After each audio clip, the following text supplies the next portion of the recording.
اچھا دیکھیں، وہ الگ بیٹھ کے میٹنگ کر کے آتے تھے اور حضور کی بارگاہ میں حاضر ہوتے تھے.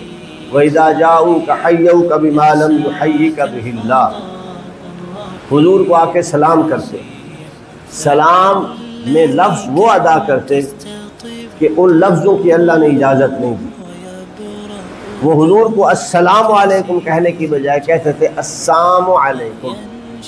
کیا کہتے؟ لام کو ہٹا دو تو السلام بن گیا، اور سام کا مطلب ہوتا ہے موت. یعنی اے رسول تجھ پہ موت طاری ہو، انا للہ و انا الیہ راجعون. بے شمار بار استغفار اور توبہ یہ لفظ بولتے تھے. یعنی یہ سلام کرتے ہوئے ڈنڈی مارتے تھے السلام علیکم السلام علیکم. اور میں آپ کی خدمت میں بھی گزارش کرتا ہوں کہ جب آپ نے سلام کرنا ہو تو آپ بھی پورا لفظ بولیں السلام علیکم.